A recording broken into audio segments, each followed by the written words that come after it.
Ladies and gentlemen, I'm abiding by YouTube policies. I'm reading from Reuters, The Independent, and other publications, the Washington Post. But here, U.S. reveals, this is Reuters, U.S. reveals more classified records may be missing in Trump probe. That's Reuters. Independent, more classified documents may be missing in Trump probe, U.S. prosecutors say. Washington Post bars robust rebuttal of Trump's defenses in Mar-a-Lago investigation. And then you have People magazine. Everyone's writing about this. New report offers details about nuclear docks found in Mar-a-Lago. The issue now is that, number one, they want to knock Trump out of 2024. And this is just my analysis based on public record knowledge. He's missed. Allegedly, there's more. Reportedly, there's more missing documents. Okay, they can indict him tomorrow if they had a case on him. By the way, if they had a legitimate case where they could convict Trump, they would have indicted him tomorrow. Already, yesterday. They cannot indict a former president for owning classified data because there's no enforcement mechanism within the Presidential Records Act. He's not simply an employee like Clinton was when she was siphoning classified data outside of the United States government onto servers, according to James Comey himself. Not my words, James Comey. They can't convict him. They'll almost certainly indict him in 2023 or after the midterms because Joe Mashed Potato Brains is going to get impeached. The Daily Mail and the New York Post have clear emails showing clear violations of the law. Graft and bribery are huge felonies. But Trump owns more than $122 million in personal real estate, according to Business Insider. He has mansions, beachfront property. He has a penthouse, Trump Tower, New York's Fifth Avenue, overlooking Central Park. He has, this is according to Business Insider, a 39,000 square foot mansion in New York. He has a $24 million property. Where is that? I'm trying to read the business. He owns 2 houses in Virginia. And he has Palm Beach, Florida. He has missing documents, and they're probably looking, and this is just analysis that I'm giving, they're probably looking at raiding or breaking into or obtaining a search warrant because, you know, Trump is a national security risk, according to Mashed Potato Brains and every Democrat on the planet, even though we had household median incomes at record highs in 2019 and poverty at a record low. Poverty is now a lot higher, and household median incomes have plummeted, and household debt has increased to a record high under Mashed Potato Brains and Democrats. But he has properties throughout the country, about $122 million worth of personal real estate.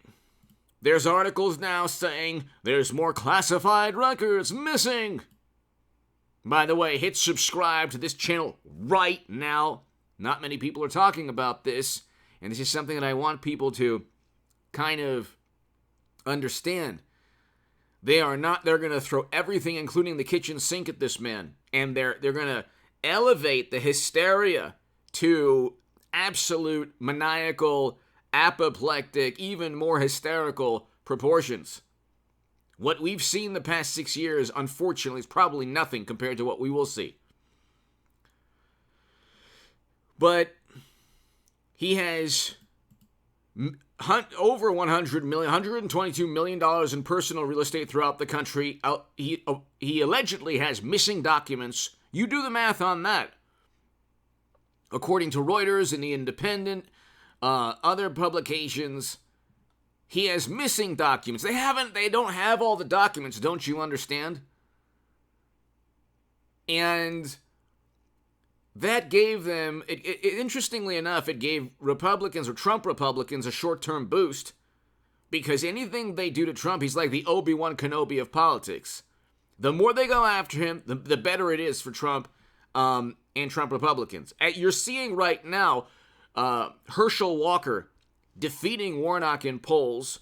Mehmet Oz is slowly catching up to Fetterman. It's like close to being even. And Blake Masters is doing very well in Arizona, a lot better than he did before. And it's almost tied. The Senate is very likely going to go Republican. I'm not making a firm prediction on that. Obviously, the House definitely will go Republican, Trump Republican. That's why they have nothing. Like, in terms of the economy, we are in a recession right now because of Biden's policies. We are in a recession now. There is no rebuttal to that. If you want to say, well, have you seen the job numbers? Yeah, it took 2 years to get back to the job numbers we had in early 2020 under Trump. Before Democrats, media, bureaucrats, experts say, tanked the U.S. economy. Now Europe is in basically on the doorstep of recession. We're in a recession. And inflation is at all-time highs, 8.5 to record highs, 8.5 to 9%. Food prices are skyrocketing, ladies and gentlemen. And the one thing they have, the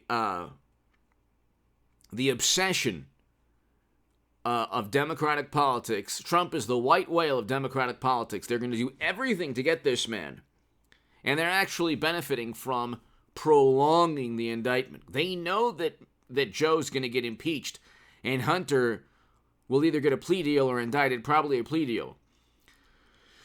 They know the Durham probe special counsel will indict more people, will get a conviction on 1 of 5 counts in October. They know that Jim Jordan, James Comer, others, Rand Paul, are going to investigate all the deities. Hunter, bureaucrats, possibly Hillary, definitely Joe, all the deities of the Democratic Party they worship. And you're going to have Jim Jordan. I mean, the House Judiciary, Intel, and oversight committees are going to be working overtime. Okay, you have Marjorie Taylor Greene, Lauren Boebert, Rand Paul. You have people that may make me look like a liberal Democrat who will vote blue no matter who. And I'm voting for Trump. And I support record highs in household median income in 2019 and a record low in poverty, and also an anti-war, anti-Lincoln project, never-ending counterinsurgency conflict foreign policy. It's a moral imperative to vote Trump Republican. If you enjoy failed foreign policy and recession, vote Democrat. Because, apparently Trump is a really mean person. And all the accusations against Trump, he believes in this, he believes in that, the New York Times and Washington Post level all these accusations against, not true. He signed prison reform legislation, and he allocated more funding to historically black colleges and universities than any president ever, and made the funding permanent. Signed prison reform legislation, First Step Act, signed an executive order combating anti-Semitism on college campuses. Did any Democrat do that? No. They've presided over recession. President Obama, in a failed intervention, destroyed Libya. That's not hyperbole. He stated it was his biggest mistake.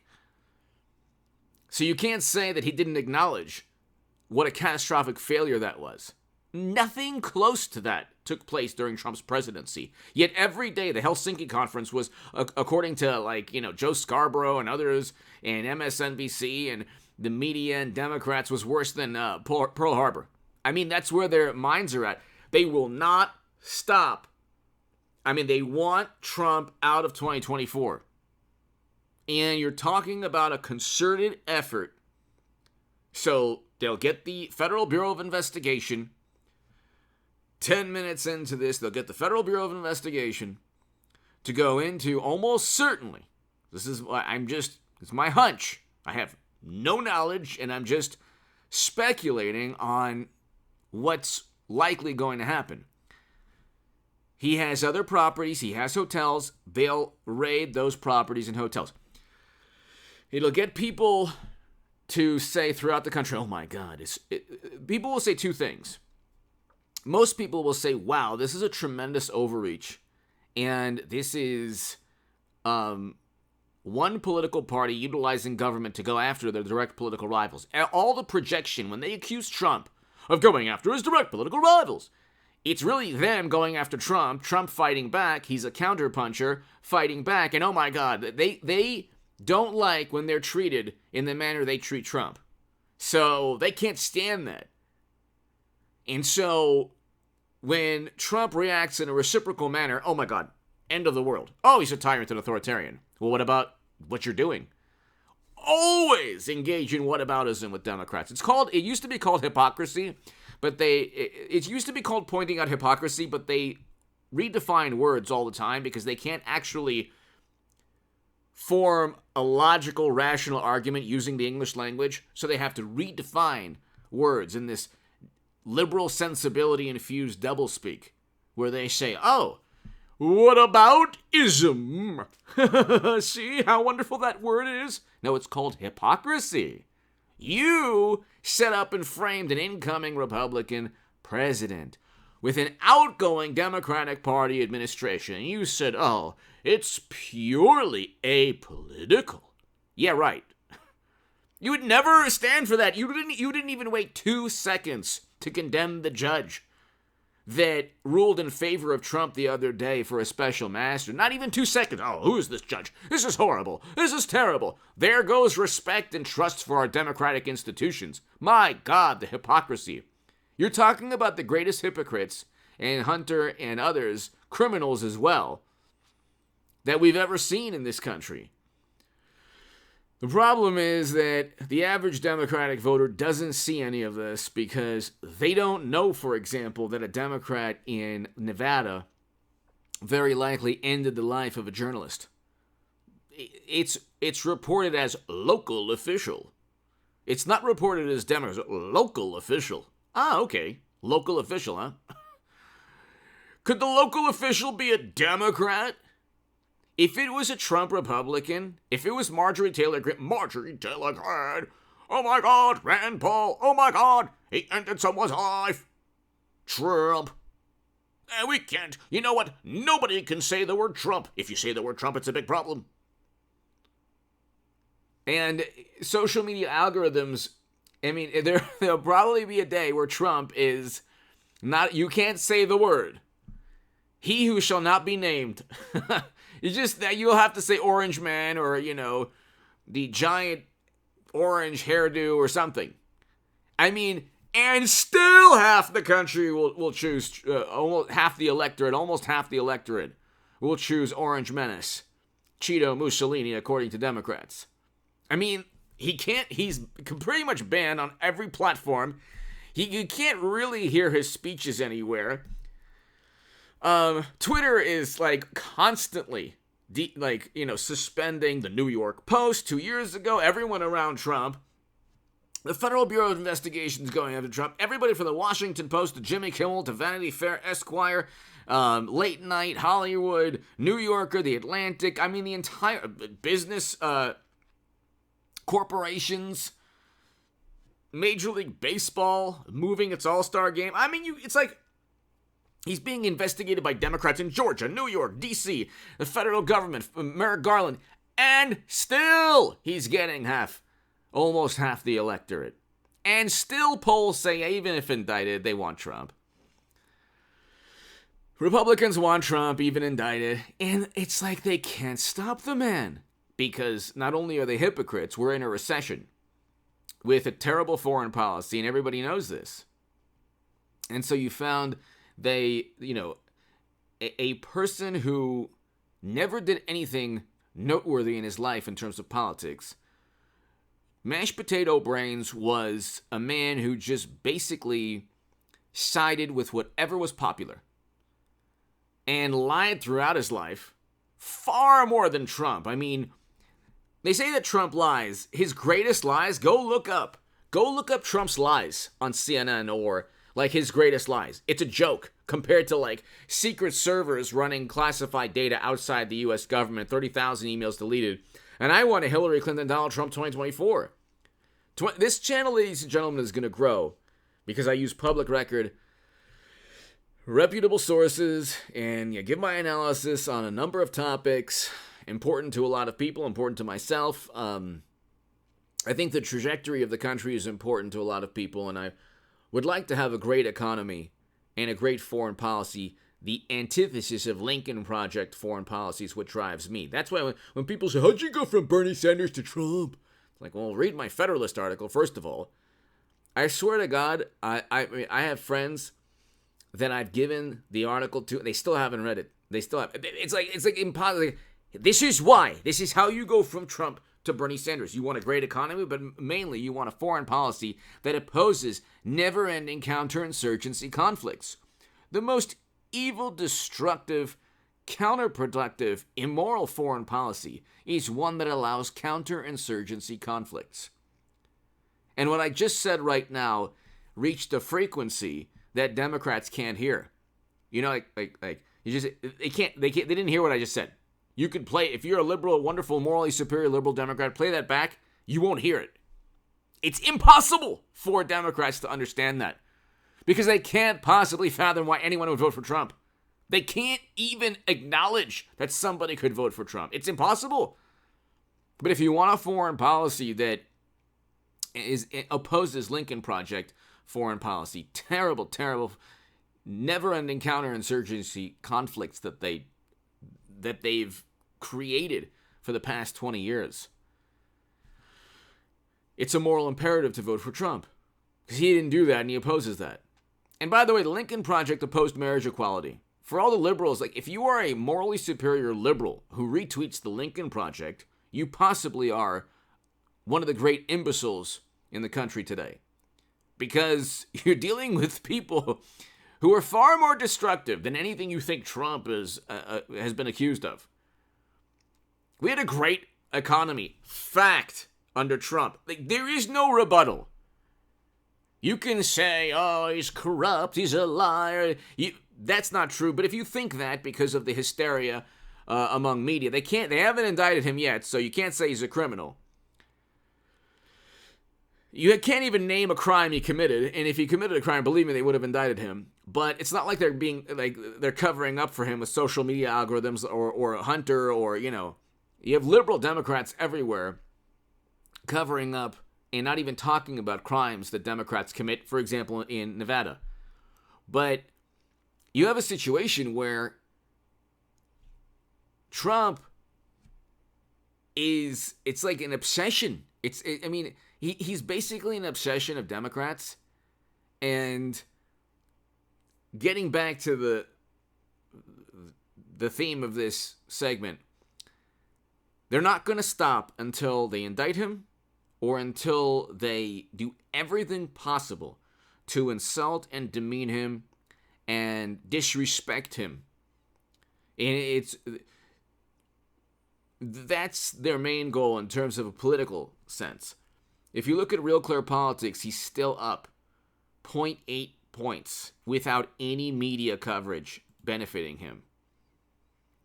And they say that he has classified documents. They say that, there's missing classified documents according to Reuters and The Independent, the New York Times. FBI found folders that had contained classified, like Bloomberg, Trump's clumsy record-keeping, torn papers fueled worry. So here we have a sensationalized obsession with Trump while secret servers that Comey admitted violated the law are outside the U.S. government with classified data. Give me your thoughts below. Hit subscribe right now. I should have a live stream tonight. I might not. I might have a live stream Sunday. But we have a situation, ladies and gentlemen, where they're going to go after Trump.